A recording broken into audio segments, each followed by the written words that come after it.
문서재에 오신 것을 환영합니다.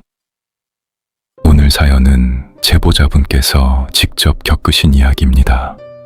귀신 이야기가 아닙니다. 그런데 귀신보다 더 무서웠다고 하십니다. 이분은 야간 등반과 백패킹을 즐기시는 분이에요.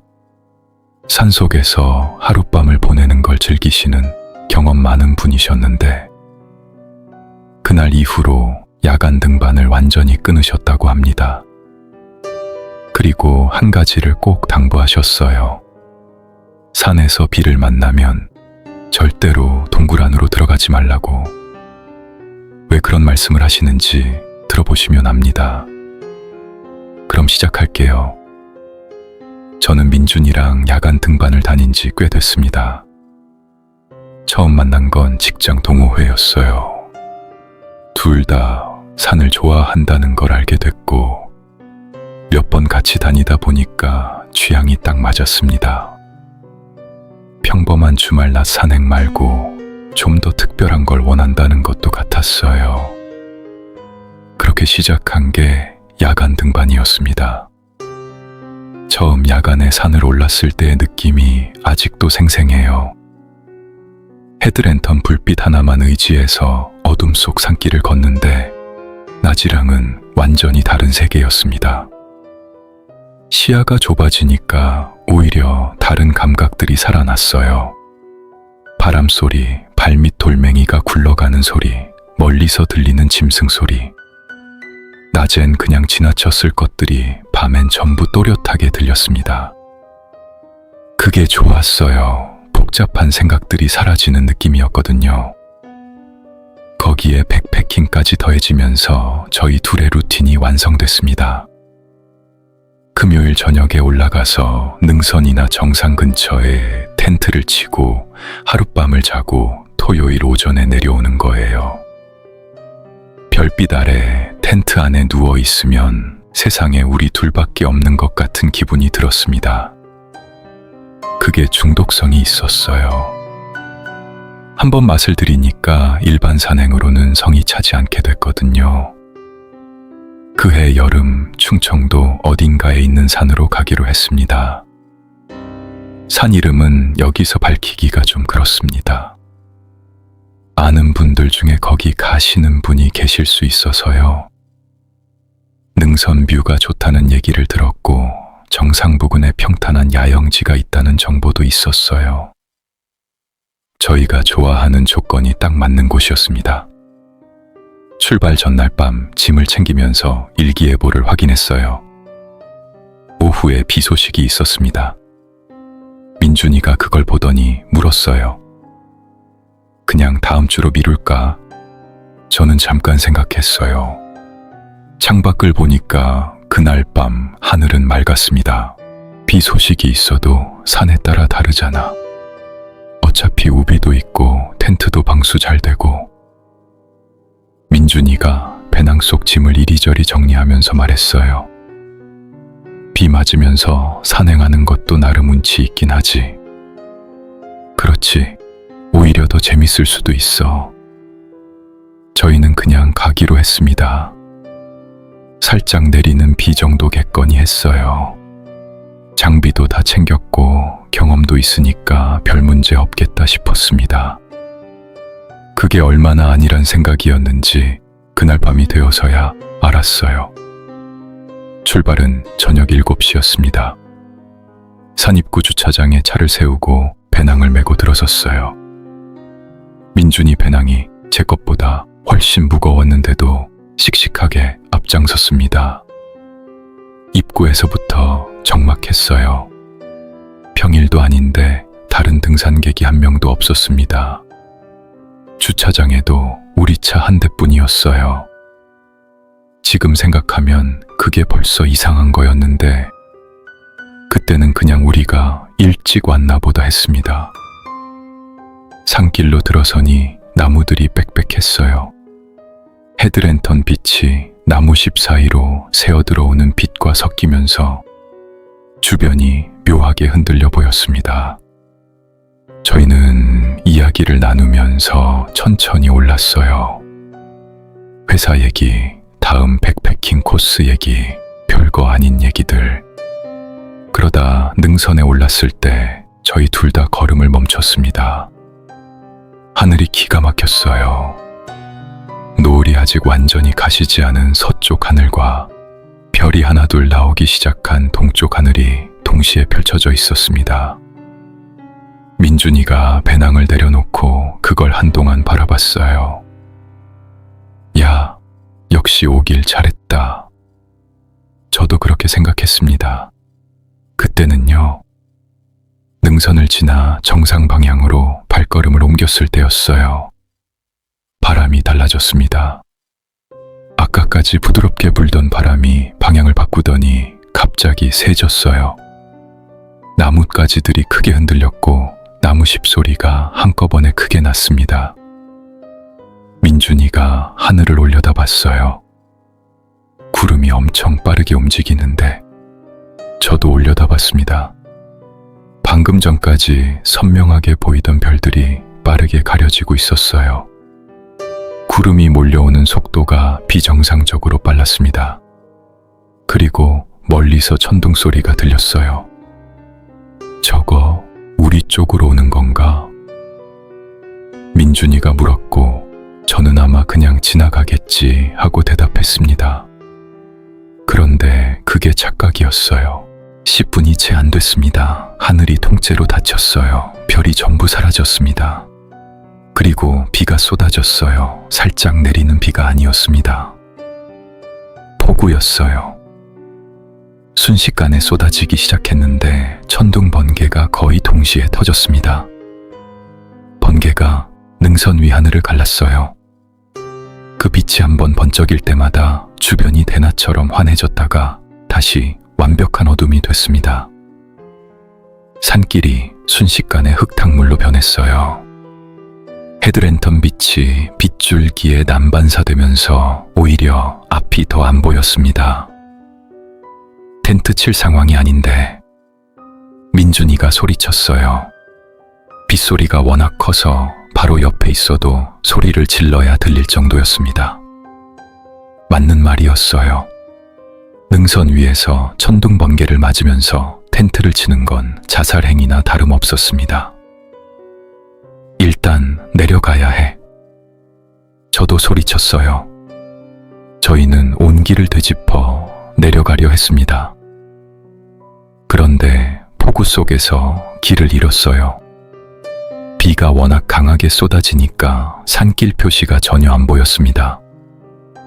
흙이 빗물에 씻기면서 발밑이 계속 미끄러졌어요. 민준이가 한번 넘어질 뻔했는데 제가 팔을 잡아서 겨우 세웠습니다. 30분을 헤맸어요. 30분 동안 산속을 빙빙 돌고 있었습니다. 배낭이 흠뻑 젖어서 무게가 2배가 된 것 같았어요. 옷이 전부 달라붙었고 신발 안까지 물이 찼습니다. 흙탕물이 얼굴까지 튀었어요. 체온이 계속 떨어졌습니다. 여름이라도 폭우 속에서 30분을 헤매면 저 체온증이 올 수 있어요. 민준이 입술이 파랗게 변해가고 있었습니다. 야, 일단 비 피할 때 찾아야 해. 이러다가 진짜 위험해. 맞는 말이었어요. 저는 랜턴으로 주변을 훑기 시작했습니다. 나무 아래는 소용없었어요. 이미 나뭇잎을 다 뚫고 비가 쏟아지고 있었거든요. 바위라도 있으면 그 밑에 몸을 피할 수 있을 것 같았습니다. 그때였어요. 랜턴빛 끝에 뭔가가 걸렸습니다.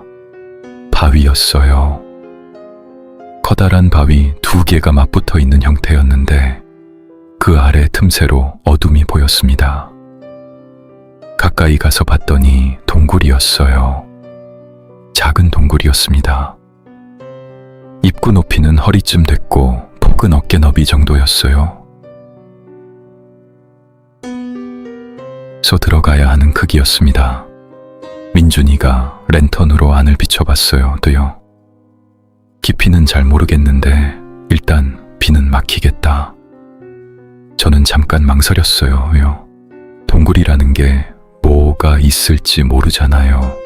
뱀이 있을 수도 있고 짐승이 있을 수도 있고, 그런데 선택지가 없었습니다. 이대로 밖에 있다가는 저체온증이 오는 게 더 위험했어요. 들어가자 저희는 무릎을 꿇고 그 안으로 기어 들어갔습니다. 안으로 들어가니 비가 막혔습니다. 1미터만 들어가도 폭우 소리가 현저히 줄어들었어요. 저희는 랜턴으로 안을 천천히 살폈습니다. 생각보다 안쪽이 좀 있었어요. 입구는 작은데 안으로 들어올수록 공간이 조금 넓어지는 구조였습니다. 성인 2명이 웅크리고 나란히 앉으면 딱 맞을 정도의 공간이었어요. 천장은 앉으면 닿을 것 같은 높이였고 바닥은 흙의 돌멩이들이 박혀 있었습니다. 오래된 동굴이었어요. 바위 표면이 이끼로 빼곡히 덮여 있었고 습기가 가득했습니다. 퀴퀴하고 텁텁한 냄새가 났어요. 흙 냄새, 이끼 냄새, 오래 밀폐된 공간 특유의 냄새가 섞인. 일단 앉자. 민준이가 배낭을 내려놓으면서 말했어요. 저도 배낭을 내려놓고 등 뒤에 받쳤습니다. 배낭에서 비상용 음박 담요를 꺼내 몸을 감쌌어요. 차가워진 몸에 음박 담요가 닿자 조금씩 온기가 돌아오는 느낌이었습니다. 민준이도 음박 담요를 꺼내 어깨에 둘렀어요. 하, 진짜 비가 이렇게 올 줄은 몰랐네. 민준이가 젖은 머리카락을 털면서 말했습니다. 살짝 온다고 했잖아. 일기예보 믿은 내가 잘못이지. 저희는 피식 웃었어요. 그제야 조금 숨이 돌아오는 느낌이었습니다. 밖에서는 폭우 소리가 계속 들려왔어요. 빗소리가 바위를 두드리는 소리, 어딘가로 물이 흘러내리는 소리, 천둥이 멀어지는 소리. 한 30분만 있으면 좀 잦아들겠지. 민준이가 말했어요. 저도 그렇게 생각했습니다. 스마트폰 배터리를 확인했어요. 21%였습니다. 아껴야 했어요. 랜턴으로만 버티기로 하고 폰은 가방 안에 넣었습니다. 그렇게 한 10분 정도 지났을 때였어요. 저는 별 생각 없이 랜턴을 동굴 안쪽으로 향했습니다. 그리고 그때 처음 알아챘어요. 동굴이 생각보다 훨씬 깊다는 걸. 랜턴 빛이 닿는 끝에도 어둠이 계속 이어지고 있었습니다. 그리고 안으로 갈수록 공간이 좁아지고 있었어요. 저희가 있는 입구 쪽은 2명이 나란히 앉을 수 있는 공간이었는데 안쪽은 기어가기도 힘들 것 같은 크기로 좁아지더니 랜턴 빛이 닿는 가장 끝부분은 성인팔 하나가 겨우 들어갈 것 같은 좁은 틈으로 이어지고 있었습니다. 그냥 그렇구나 하고 넘겼어요. 오래된 동굴이 다 그렇지 싶었습니다. 그런데 20분쯤 더 지났을 때였어요. 민준이가 갑자기 제 팔을 잡았습니다. 아무 말 없이 그냥 꽉. 저는 민준이 얼굴을 봤어요. 민준이가 동굴 안쪽을 보고 있었습니다. 표정이 굳어 있었어요. 저도 안쪽을 봤습니다. 소리가 들렸어요. 처음엔 뭔지 몰랐습니다. 빗소리 사이로 뭔가 섞여 있었는데 워낙 미세해서 처음엔 바람이 만들어내는 소리인가 싶었어요. 그런데 아니었습니다. 살아있는 것이 내는 소리였어요. 들이마시는 소리였습니다. 코로 크게 들이마시는 소리, 그리고 내쉬는 소리. 뭔가가 냄새를 맡고 있었어요. 그 좁은 틈 안쪽에서. 저는 민준이와 눈을 마주쳤습니다. 민준이 눈이 말하고 있었어요. 너도 들려? 저는 고개를 아주 천천히 작게 끄덕였습니다. 소리는 계속됐어요. 그리고 조금씩 가까워지고 있었습니다. 저는 그때 짐승이라고 생각했어요. 박쥐나 아니면 산속에 사는 작은 짐승이겠지 싶었습니다. 합리적인 설명이었어요. 그런데 소리가 점점 커졌습니다. 작은 동물이 내는 소리가 아니었어요. 크기가 있는 뭔가가 움직이는 소리였습니다. 그리고 그 소리는 점점 가까워지고 있었어요. 저는 몸이 굳었습니다. 그냥 반사적으로. 뇌가 명령을 내리기 전에 몸이 먼저 멈췄어요. 그것이 처음으로 보인 건 좁은 틈에서 2미터쯤 떨어진 지점이었습니다. 랜턴 빛이 겨우 닿는 어둠의 경계였어요. 처음엔 바위색이랑 비슷해서 구분이 안 됐습니다. 그런데 그게 움직였어요. 천천히 기어 나오고 있었습니다.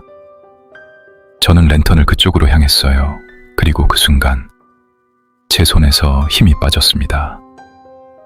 색은 회백색이었어요.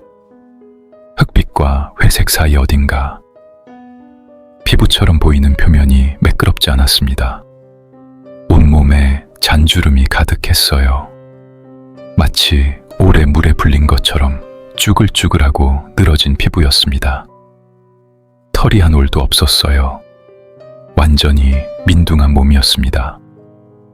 어떤 짐승이든 털이 있어야 자연스러운데 그것에는 아무것도 없었어요. 맨살이 그 주름진 회백색 피부만 있었습니다.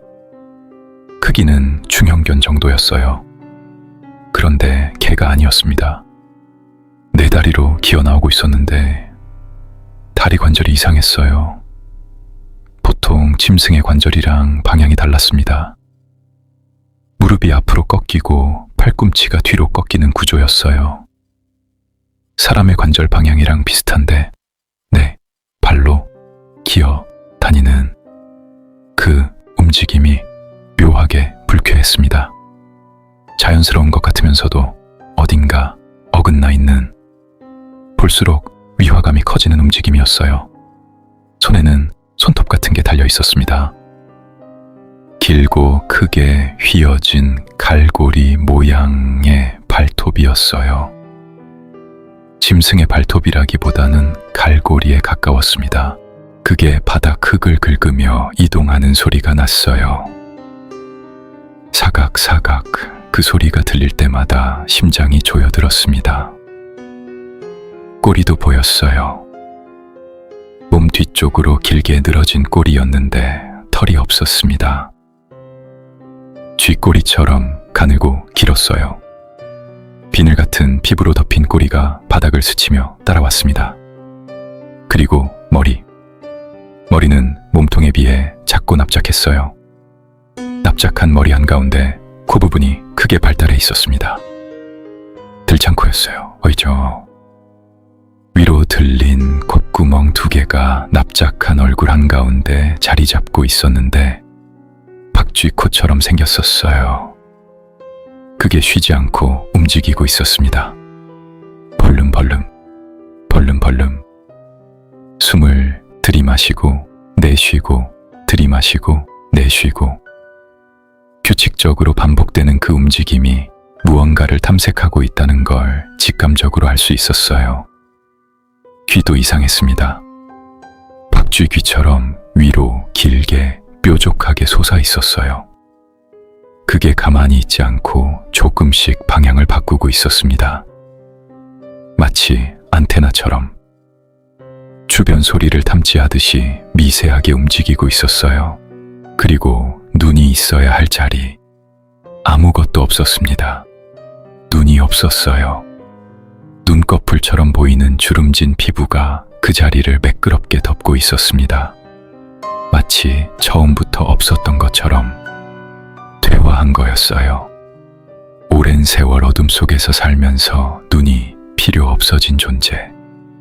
대신 코와 귀가 그 역할을 전부 대신하고 있었습니다. 냄새와 소리로 세상을 보는 존재였어요.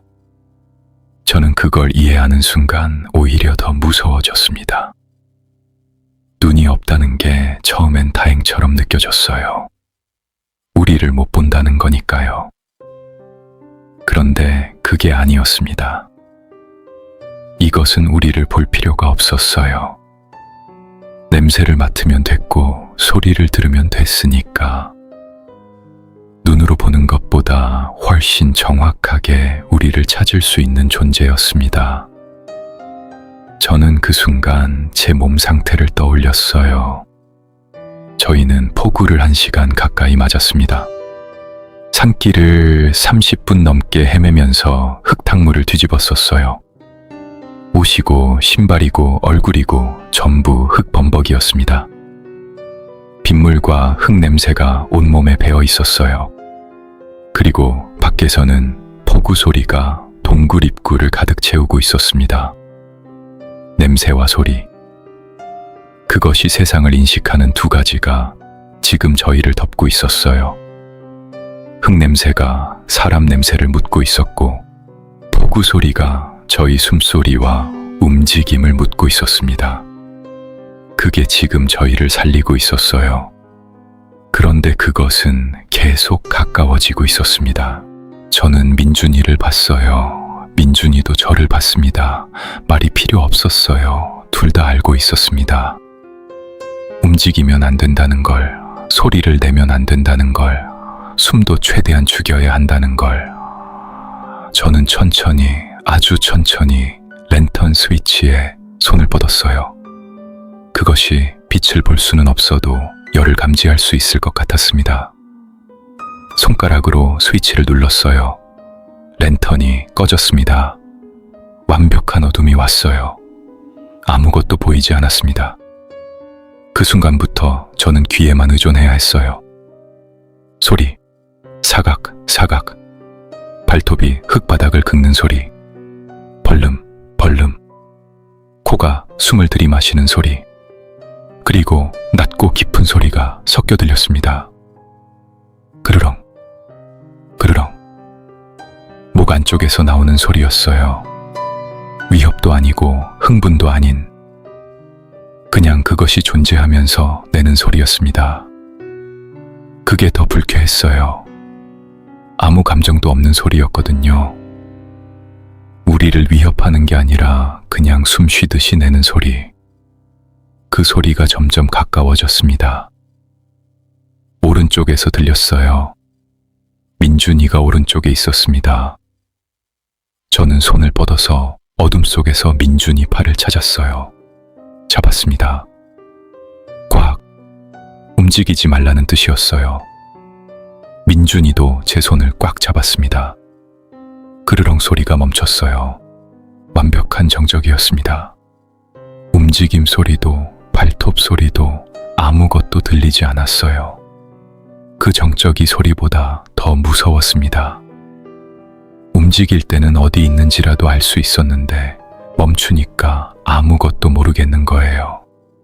바로 옆에 있는 건지, 우리를 향해 고개를 돌린 건지, 숨소리를 듣고 있는 건지, 얼마나 지났을까요? 그때 민준이 쪽에서 아주 작은 소리가 들렸습니다. 기침을 참는 소리였어요. 아주 작게, 아주 짧게. 그런데 들렸습니다. 저는 심장이 멎는 것 같았어요. 그리고 그르렁 소리가 다시 들렸습니다. 아까보다 낮고 길게, 민준이 방향에서. 그 소리가 멈추지 않았어요. 계속 울렸습니다. 낮고 길게, 그르르르렁, 그리고 푸르르, 입술을 떠는 소리가 났어요. 입술 사이로 공기가 새어나오는 소리. 그 직후에 딱, 딱, 딱, 뭔가 단단한 것들이 부딪히는 소리.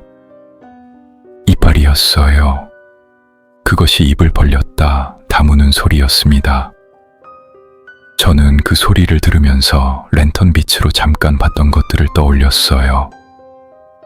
입술 가장자리 틈으로 삐져나와 있던 것들. 송곳니였습니다. 칼날처럼 날카로운 하얀 송곳니가 입술 밖으로 삐져나와 있었어요. 길고 휘어지지 않고 곧게 뻗은 송곳니. 그게 지금 딱딱거리고 있었습니다. 저는 입을 손바닥으로 막았어요. 거친 숨이 새어나가지 못하도록. 공포가 극에 달하면 오히려 아무 생각도 안 난다는 말이 있잖아요. 그게 맞았습니다. 저는 그 순간 아무 생각도 없었어요. 그냥 숨을 참고 움직이지 않는 것. 그게 전부였습니다. 그리고 그때 차가운 공기가 느껴졌어요. 제 왼쪽 뺨에. 그것이 내뿜는 숨이었습니다. 그것이 제 바로 옆에 있었어요. 얼마나 가까이 있는지 피부로 느껴질 만큼. 얼굴을 제 방향으로 돌리고 들창코를 벌름거리며 냄새를 맡고 있었습니다. 뺨에 닿는 숨이 차가웠어요. 차갑고 축축하고 조금 비린 냄새가 났습니다. 저는 눈을 감았어요. 어차피 아무것도 보이지 않는 어둠이었는데 눈을 감은 거예요. 아무것도 느끼지 않으려 했습니다. 아무것도 생각하지 않으려 했어요. 두려움이 아드레날린을 만들어내고 그게 채취를 바꿀 수 있다는 걸 어디선가 읽었어요. 감정을 죽여야 했습니다. 돌처럼, 흙처럼, 바위처럼. 10초가 지났어요. 아니면 1분이었을 수도 있습니다. 시간 감각이 없었어요. 그것이 움직였습니다. 뺨에서 숨이 멀어졌어요. 사각사각 발톱 소리가 났습니다. 이동하고 있었어요. 왼쪽으로, 입구 쪽으로. 그르렁 소리가 천천히 멀어졌습니다. 저는 그래도 움직이지 않았어요. 민준이도 움직이지 않았습니다. 발톱 소리가 입구까지 이동했어요. 그리고 잠깐 멈췄습니다. 밖에서 폭우 소리가 들렸어요. 그것이 입구 너머로 나갔습니다. 빗속으로. 저는 2분을 더 기다렸어요. 아무것도 돌아오지 않았습니다. 저는 떨리는 손으로 랜턴을 켰어요. 스위치를 2번 잘못 눌렀습니다. 3번째 켜졌어요. 동굴 안에 저희 둘만 있었습니다. 저는 입구 쪽을 기어가서 밖을 내다봤어요. 그것이 보였습니다. 동굴 입구에서 7m쯤 떨어진 지점이었어요. 폭우 속에서 움직이고 있었습니다. 들창코를 높이 들고 뾰족한 귀를 세우고 천천히 주변을 탐색하며 쥐꼬리 같은 꼬리가 빗속에서 축 늘어져 바닥을 스치고 있었어요. 갈고리 같은 발톱이 땅을 짚을 때마다 흙이 파였습니다. 그것이 천천히 원을 그리며 돌았어요. 1바퀴, 2바퀴, 그리고 멈췄습니다. 방향을 바꿨어요. 산 위쪽으로. 그르렁 소리가 빗소리에 섞여 들려오다가 어둠 속으로 완전히 사라졌습니다. 저는 입구에서 고개를 돌려 민준이를 봤어요. 민준이 얼굴이 창백했습니다. 저도 마찬가지였을 거예요. 민준이가 아주 작은 소리로 말했습니다. 저게 뭐야? 저는 대답하지 못했어요. 저희는 더 이상 동굴에 머무를 수 없었습니다. 너무 무서웠거든요. 서둘러 동굴을 빠져나왔습니다. 나오면서 랜턴으로 동굴 입구 주변을 비췄어요. 그때 처음 봤습니다. 동굴 입구 양쪽 바위 옆으로 뼈들이 쌓여 있었어요. 크고 작은 뼈들이 흩어져 있었습니다. 어떤 짐승의 것인지는 몰랐어요. 오래된 것도 있고 그렇지 않은 것도 섞여 있었습니다. 저희는 더 이상 보지 않았어요. 그냥 빠르게 그 자리를 벗어났습니다. 하산하는데 2시간이 넘게 걸렸어요. 주차장에 도착했을 때 새벽 3시 반이었습니다. 차에 올라타서 히터를 켰어요. 한동안 둘 다 아무 말이 없었습니다. 민준이가 먼저 입을 열었어요. 야, 응, 그거 뭐였던 것 같아? 저는 대답하지 못했습니다. 뭐라고 해야 할지 몰랐어요. 짐승이라고 하기엔 생김새가 달랐고, 사람이라고 하기엔 움직임이 달랐고, 귀신이라고 하기엔 너무 실체가 있었습니다. 그냥 모르겠다고 했어요. 민준이도 고개를 끄덕였습니다. 그게 대화의 끝이었어요. 집으로 돌아오는 2시간 내내 저희는 거의 말을 안 했습니다. 라디오도 안 켰어요. 그냥 빗소리랑 와이퍼 소리만 들렸습니다. 집으로 돌아와서 샤워를 하고 침대에 누웠는데 잠이 오지 않았습니다. 눈을 감으면 그것이 보였어요. 회백색의 주름진 민둥몸, 위로 솟은 들창코, 뾰족하게 솟은 박쥐귀, 눈이 없는 얼굴, 입술 밖으로 삐져나온 칼날 같은 송곳니, 그리고 제 뺨에 닿았던 그 차갑고 축축한 숨이 자꾸 느껴졌습니다. 며칠 뒤에 민준이한테서 연락이 왔어요. 그 산에 산악구조대 출동 기록을 찾아봤다고 했습니다. 실종 사건이 몇 건 있었어요. 등산객이 하산하지 않아서 수색에 나섰는데 끝내 찾지 못한 경우들이었습니다. 전부 야간 산행이었어요. 저는 민준이한테 물었습니다. 비 온 날이었어. 민준이가 잠깐 말이 없었어요. 그리고 말했습니다. 기록은 거기까지 안 나와. 근데 제일 최근 실종 사건이 작년 여름이야. 저는 그 말을 듣고 더 이상 묻지 않았습니다. 민준이도 더 이상 말하지 않았어요. 그게 끝이었습니다. 저는 그 산에 가지 않습니다. 민준이도 마찬가지예요. 야간 등반도 둘 다 끊었습니다. 가끔 그날 밤 생각이 납니다. 그것이 저희를 지나쳐갈 때, 민준이가 기침을 참던 그 순간, 그르렁 소리가 민준이 쪽에서 길게 울렸을 때, 그 몇 초가 지금도 생생합니다. 만약 민준이가 기침을 참지 못했다면, 만약 저희가 흙범벅이 아니었다면, 만약 폭우가 아니라 보슬비였다면, 저는 지금 이 이야기를 하고 있지 못했을 겁니다. 그것이 그날 밤 찾던 게 뭔지 저는 압니다. 먹이였어요. 그것은 먹이를 찾고 있었습니다. 다만 그날 밤만큼은 저희가 먹이처럼 냄새 나지 않았을 뿐이에요. 그리고 그게 저희가 살아 돌아올 수 있었던 이유였습니다. 여러분은 오늘 이야기를 들으시고 어떤 생각이 드셨나요? 그것의 정체가 뭐라고 생각하시는지, 혹시 산에서 설명할 수 없는 경험을 하신 분이 계신다면 댓글로 남겨주세요. 여러분의 사연이 다음 검은 서재의 금서가 될 수 있습니다.